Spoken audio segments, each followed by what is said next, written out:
Good day, everyone. This is Sherilyn with Dan Crozier is with us today, and I am in the Joyly Live studio broadcast. And we are coming to you together today with another amazing show with CEOs who have lived it, breathed it, increased sales, who have increased productivity, who really know the ins and outs of what it is to be a CEO and how to do it joyfully. So I have a bunch of questions for Dan. We're going to get into that in just a minute. But before we do, Dan, if you could give a little bit about your background, the 13%, and the secret sauce, I would really appreciate it. And then I've got so many questions for you on the other side. Welcome, Dan Crozier.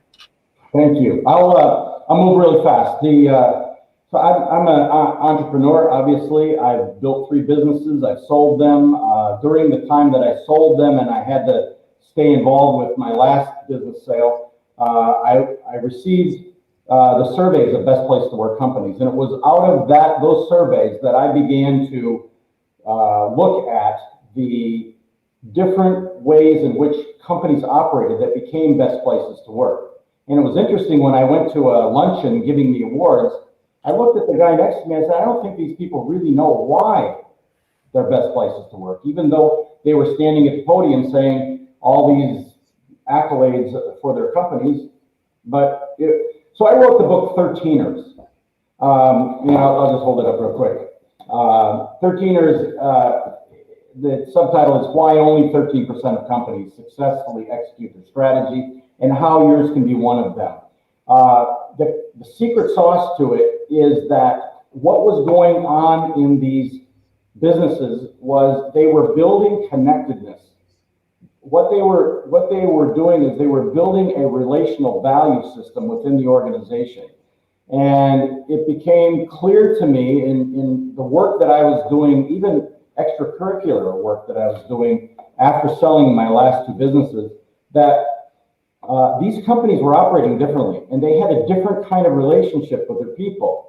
But the majority of companies really have failed to understand that.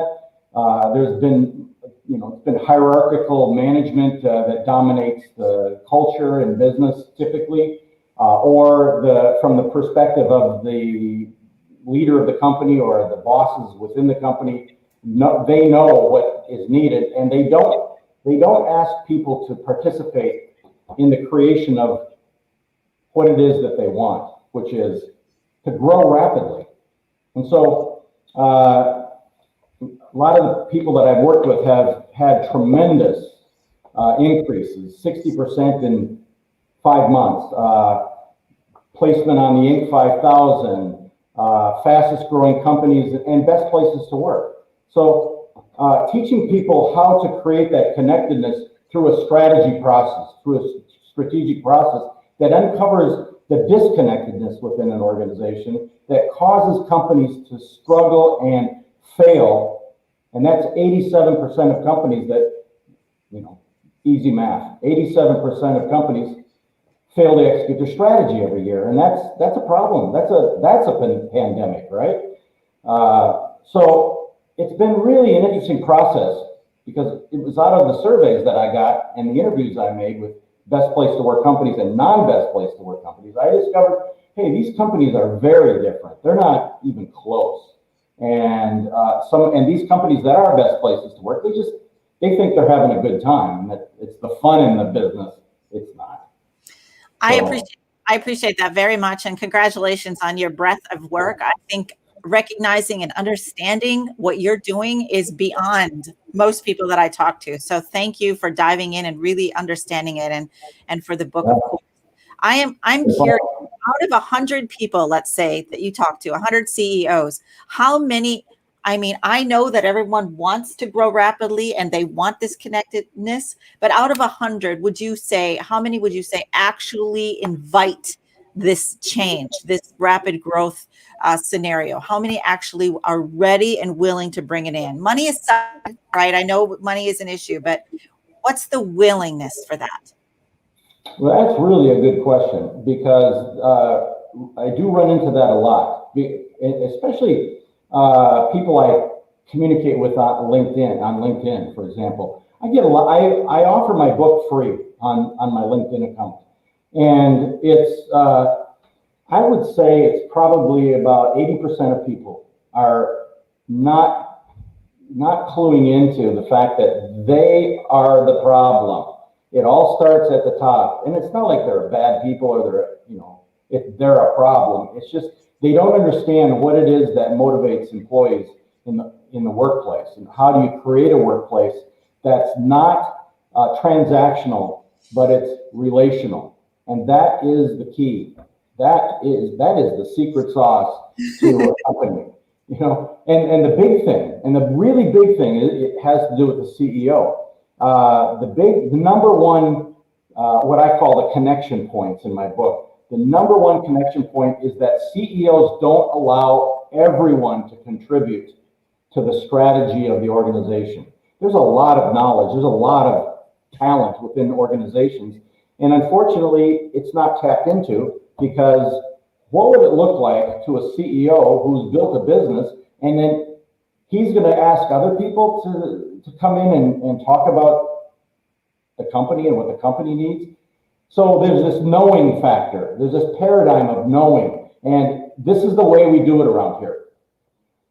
So that really is what drives companies, is the mindset of CEOs. So I like working with the CEO first, and then I like working with the team. And I love entrepreneurs because they're green. They haven't been, spoiled in their mindset, and it takes something. It takes vulnerability, to really be willing and able to open yourself up to other people contributing. So I call that being contributable, which isn't really a term, but it's my term.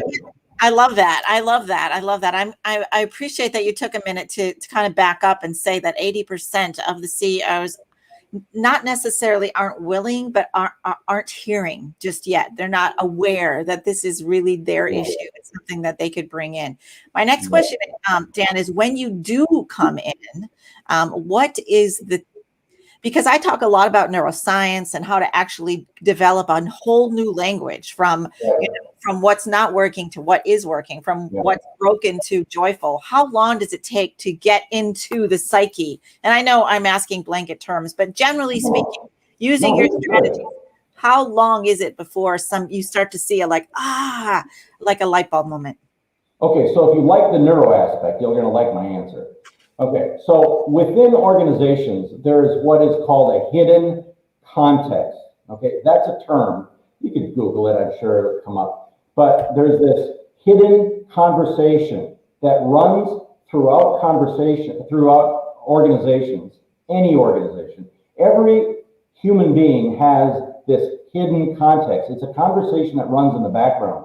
And instead of calling it a mindset, which it is, and neurologically, what we're looking at is a conversation that undermines and sabotages performance because it's limiting and it's negative. And it looks like a conversation people derive from the actions and the attitudes and the mindsets of the leadership.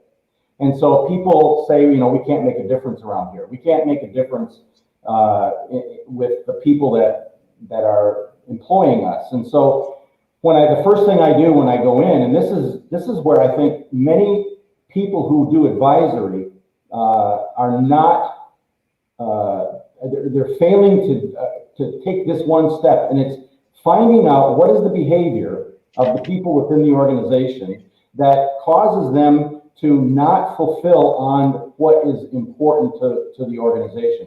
And it's this behavior that when people are confronted by it and can see it in themselves, they begin to see this conversation. So for example, when I started looking at this, it was because I had this conversation. I'd sold my business. I was going out and talking to people about what I wanted to do. And I remember walking down the street after a meeting in downtown Houston. And I heard myself say, no one wants what I have to offer. I said it to myself in my head. I said, and the light bulb went off. Holy cow. What if I had the attitude that nobody wants what I have to offer? I wouldn't pick up the phone. I wouldn't go meet people. It's limiting. And it's what actually undermines and sabotages people within organizations. So you've got to get that addressed in the beginning, and you have to create a new place to stand. So you have to create a new meme or a new context for the organization that empowers people. You know, bosses can't empower people.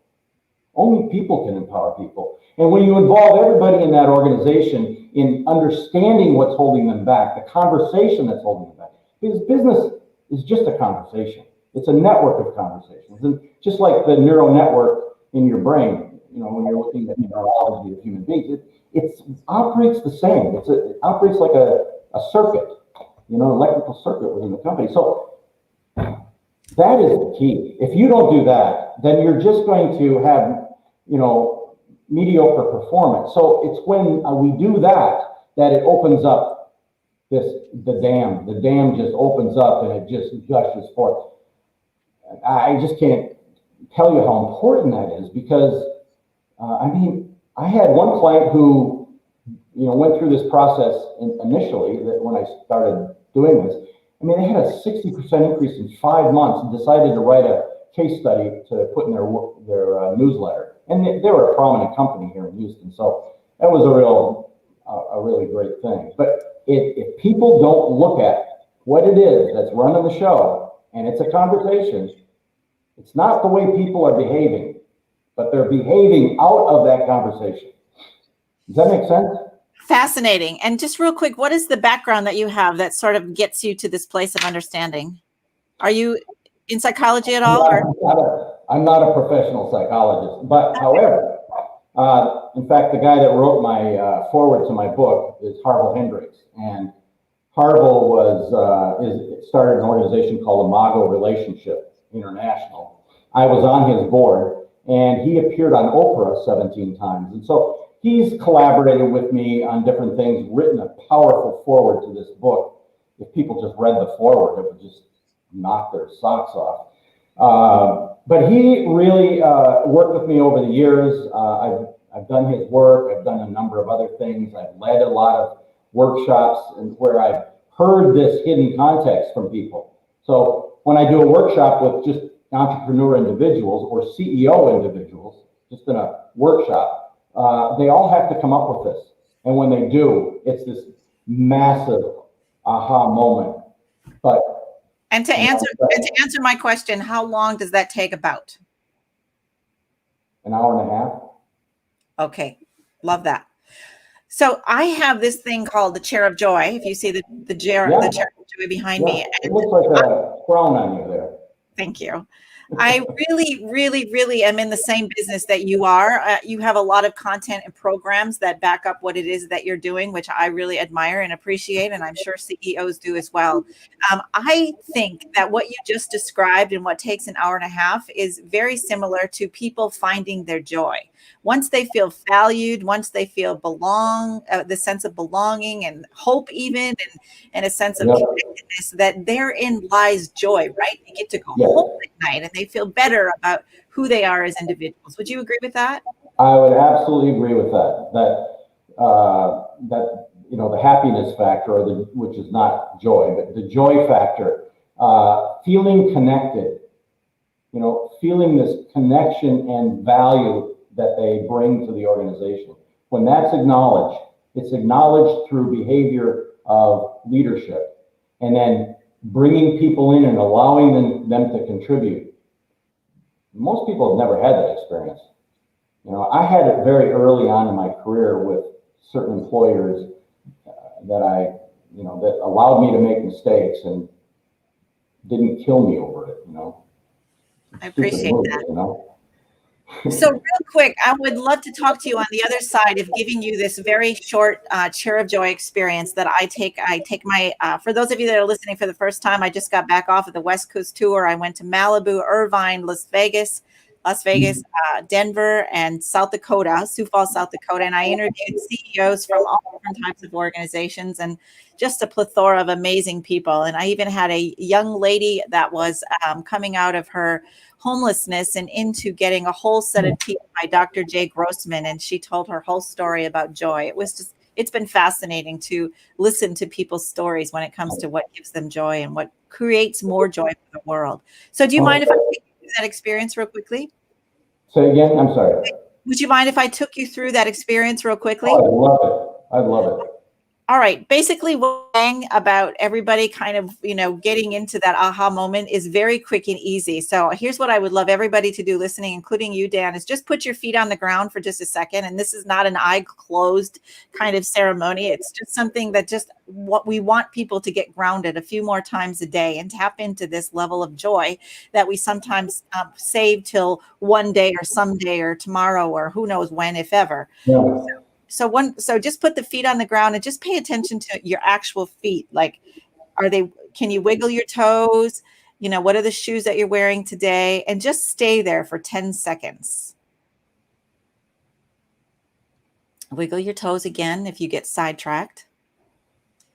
And feel the concrete underneath. The floor is very stable, right? We always can count on it. Unless you live in an earthquake country, it's pretty much there for you all the time.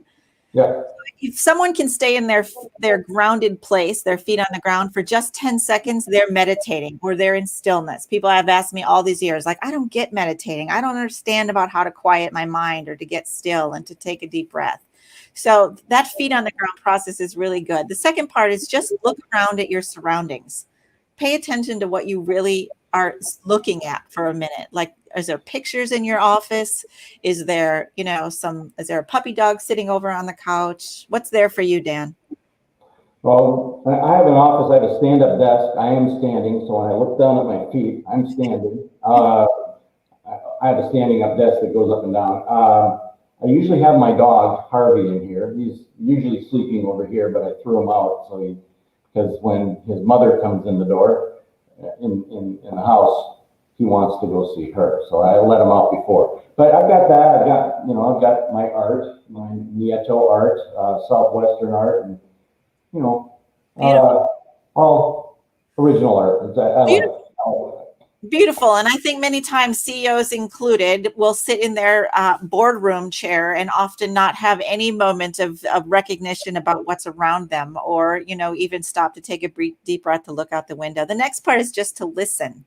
So listening. Let's just take a minute and listen or a second. I hear my husband in the other room doing something. He's talking to somebody. How about you? I have got the quietest office you can imagine. I can hear some traffic noise way off in the distance. Awesome. So just in summary for everyone listening, if you can sit by the way, do you have a chair of joy, Dan? If you were to sit down somewhere in your house that was just you in your chair, where would that be?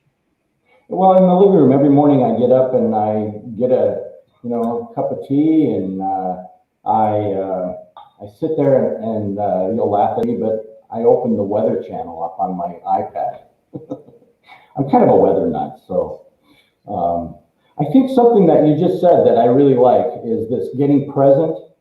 I think it shifts the mindset from being someone who objectifies, treats people like they're not human beings, to getting present to the humanness of the people in the room who are very interested in contributing. People want to be contributing. In fact, people I had a nonprofit. I really discovered this with them, is that they had a hard time raising money. Well, but their attitude was that they just wanted a check, so they didn't let people really contribute other than a check. Well, that's just an objectification of a magnitude that, hurt them. So a lot of the things that I discovered from clients, and expanded on. So just like you, that's an incredible way to approach life. That's what you're describing. There's a little bit more to it. So I was just summarizing the fact that we put our feet on the ground. We really opened up, looked around, heard. And to your point, we got vulnerable. Like, there's a humanness to looking around. If we're in a room with 12 other of our coworkers and we're stopping to actually look around and see what people are feeling, experiencing, sensing, their awkwardness or their calmness or their joy. There's a huge array of things. But the next part is then after we get people calm and centered, which really just takes a minute or two. It doesn't have to, it could be an hour, it could be a minute. It doesn't matter. It just depends on what we're doing for the day. And so then, Dan, if you could take it, and everyone listening, please take a deep breath in. Ah, that felt good. All right, one more time. This time I want you to tap into one of the most joyful memories that you can think of. When everything was just ooey gooey, juicy, loosey, and everything felt so joyful for you. And if you can tap into one and describe it to me, that would be phenomenal. It's when I met my wife. I think people would laugh at me, but I met my wife at a Starbucks. But it was a joyous experience because I was writing my book at the time. She listened to me talk about my book, you know. So we did. Then what? She said, "Let's go on a date," or what was that? That was interesting. Then she called me and said, "Let's go get something to eat." I love that. All I right. had to go get permission from Harville to do that. My forward writer the next All right. day. I appreciate that. That sounds beautiful. I'd love to meet her someday. All right, one more deep breath in. Close your eyes if you want and just take yourself back. If maybe you're a young man, but let's go to one more joyful moment when things just really were connected for you and you felt like you were just in the right place and doing the right things. Tell me. So I lived in Minnesota at the time. I grew up there until I was 30. And when I was a kid, I went to a YMCA Camp Warren for a month at a time every year. And I really got myself, you know, like I really had respect for the camp director, who was a great man. And he said one day to me, "You know, Dan, you're a leader." It's like, really? You know, I was like, "I'm a leader?" I just can't forget that, you know. That's just not a moment I'll ever forget. That's beautiful. Thank you for sharing that. And is that camp still around? I'm curious. Camp Warren up in near Evelyn, Minnesota. It's still there? It's still there. Yeah, it's just, you know, well, you live in Wisconsin, so, you know, you got great places around there. Yeah. I was just curious if it was still there because it's fun to see things that are so profound for people to not go away. And especially camps when everybody's on their phone and not doing what they're supposed, you know, not enjoying fresh air and nature. I appreciate Yeah, that. we didn't have phones back then, or computers, or color TV. Thank gosh. All right. So let's just summarize then. So everyone, we put our feet on the ground. We took a deep breath in. We looked around. We listened. We heard things that were in the background. And then we had Dan take 2 deep breaths, and he came up with 2 memories. One was when he met his wife, right? Phenomenal, in Starbucks, and she was listening to him about his book, which she probably hears a lot to this day. And then secondly, being up in Camp Warren. And just having a moment where someone acknowledged leadership. So if you could just let those 2 memories kind of go from your head to your toe, just let that vibration of joy increase all by itself without doing anything except, you know, tapping into 2 memories that are, by the way, free. This doesn't cost anything. Our bank of memories is always there. And then if you could give me one word to describe both of those memories, what would the one word, the essence of those 2 memories be, Dan?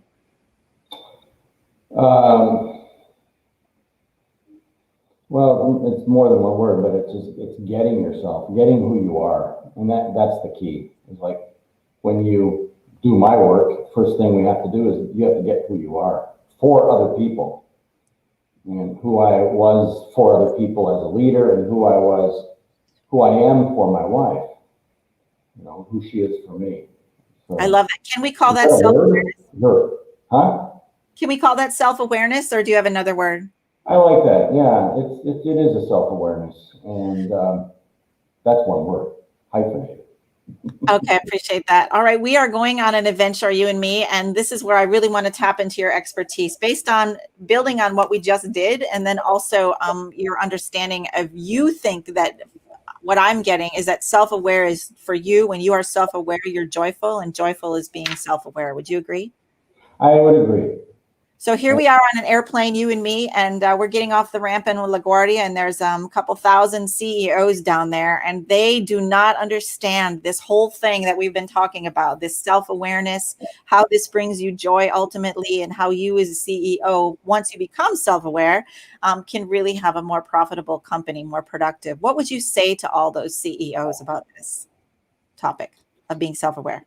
Well, I would say to them that if they could be more vulnerable to their people, be open and vulnerable and self-aware again.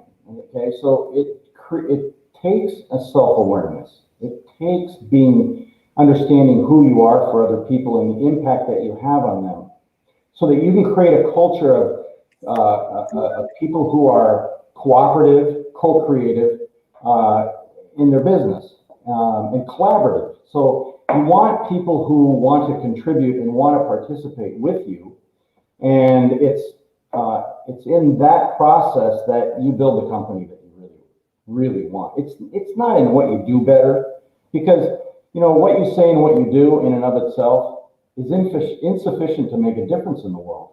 It's who you are for other people. And that's the thing that's missing, this connectedness with people. And that means you can't objectify people. You have to create that relational value system. And then you can have people who are more effective because they love being there. You are so passionate about that. I can feel you, like how many doors do we have to knock on for people to hear us? Like, Ray, what do we have to do? And why is it that you're so passionate and wanting to do this for not only CEOs, but I know the ripple effect, the teams, the families, the communities that are affected by your work. Who are you and why are you so passionate about this, Dan? Why am I so passionate is in my companies, we practice this. And it was after I sold the companies and I started running into employees. They said to me, working in this company, in your company, was the best experience I ever had in business. So I had to look back then and say, well, what was it that they experienced that was so valuable to them? And it was really that connectedness. It was the relationship. It wasn't treating people like employees. It was treating people like, these people are stakeholders. They've got something at stake too. It's not just a paycheck. It's really something that they need to be able to enjoy. And if I'm in the way, they're not going to enjoy it. So I want other people to have that. I'm curious what ignited you to move out of the way? Because there's a lot of ego involved in being a CEO, and like, this is my team and this is my stuff and this is my sales, and how do you get yourself out of that mindset and into we are phenomenal? Well, there's a book I have out in the living room called How the Mighty Fail, and it's really about hubris. Can't remember who wrote that book. I should remember that, but it's How the Mighty Fail, and it's really hubris that really contributes to that. And I know at one time I wasn't quite that savvy about things, and I remember getting upset with employees, and two employees. One was a consultant and one was an employee, and I was mad and I threw a pencil against the wall. And shortly after that, I talked to my dad, who was an amazing entrepreneur, amazing guy. And he said, well, what are you doing that for? I mean, what's going on with you that you would do that? And I remembered it vividly to this day, who it was, where it was. I can picture it, and it stayed with me. And I said, I'm not going to be that person. That doesn't work. And it doesn't make people love to be in my presence, and it doesn't make people love to work with me. And it's a collaboration. It has to be collaborative. It has to be co-created. There has to be cooperation. Those are the three elements of an organization that really performs well. And you've got to find a way to get that done. And so finding out what's in the way first is the first ingredient. If you don't do that, if you don't do your mindset work, people aren't going to get who they are, and they're not going to feel like they're part of it. So, well, there's a lot of wisdom in there. And my next question is about your legacy. I feel like you've already said it, but if you could, have one or two sentences be left about you one day, what might that be? Well, I probably will never retire because I'm having too much fun. My legacy would be the people who I've touched and who have been contributed to by me and who have contributed to me and have been allowed to contribute to me. I mean, I have really good friends, and I think the reason I have really good friends is because I'm a really good friend, and what you see is what you get. I don't pull, sometimes that probably doesn't work in my favor, but I think it, gives people angst who are close to me, but they know, what you see is what you get. And I tell it straight. If I get a CEO in front of me who's acting like the south end of a horse going north, then I don't hold back. And I think that my legacy would be I tell the truth about things, about what's really so. I love that. That's a good answer. That's a really good answer. I love that. I love doing Are you a it. grandpa?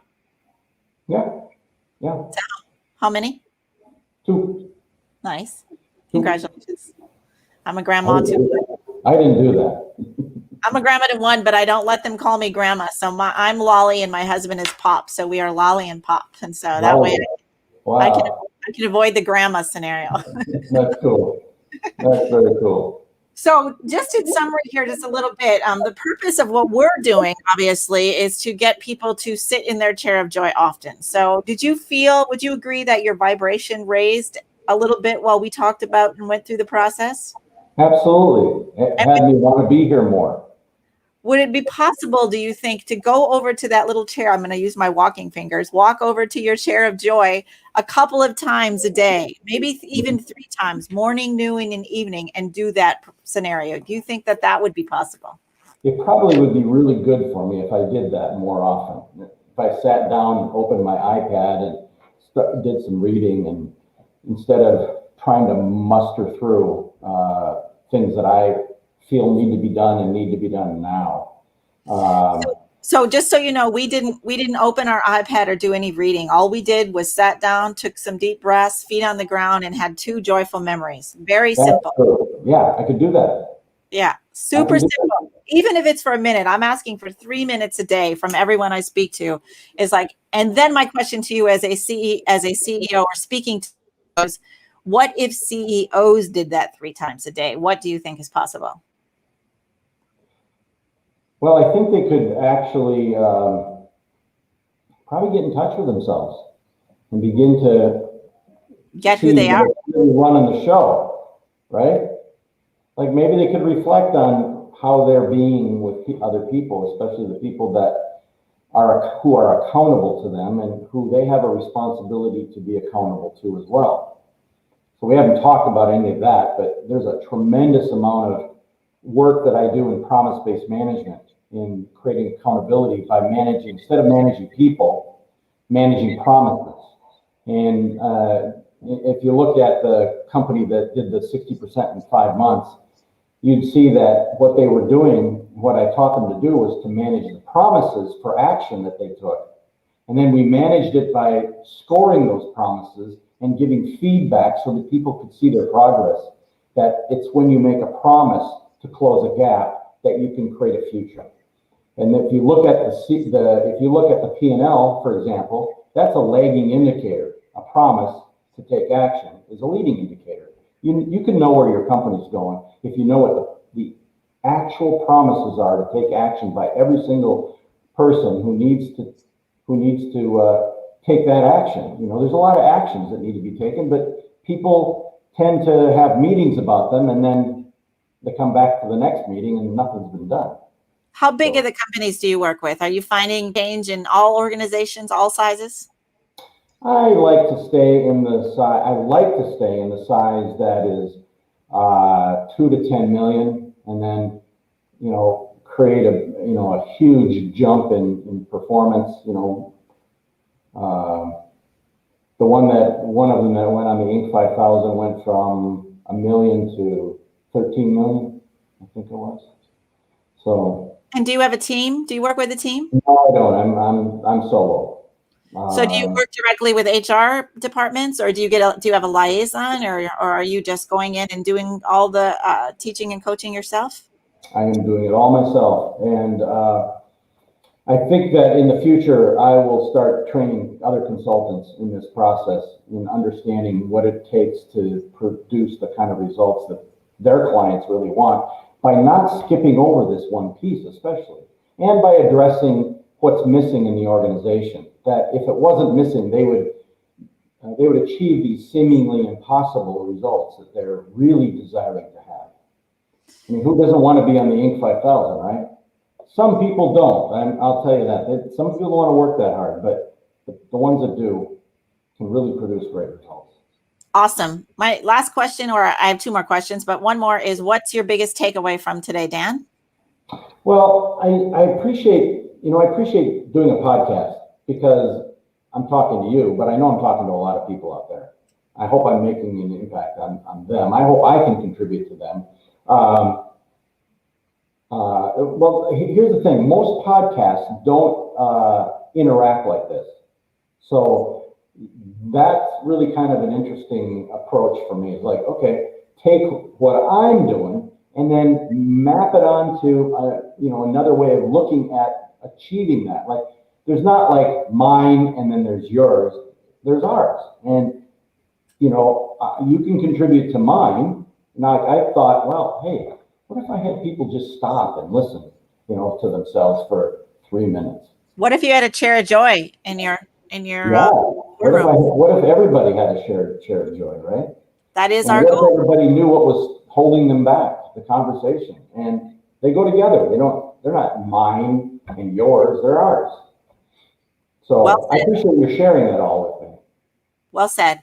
And lastly, just from your perspective, and I want you to talk to the 80% that are going, all right, I kind of hear what they're saying. I sort of get it. I know that I probably could or should do something differently, but I'm already jam-packed. What in the world? How do I even get started with something like this?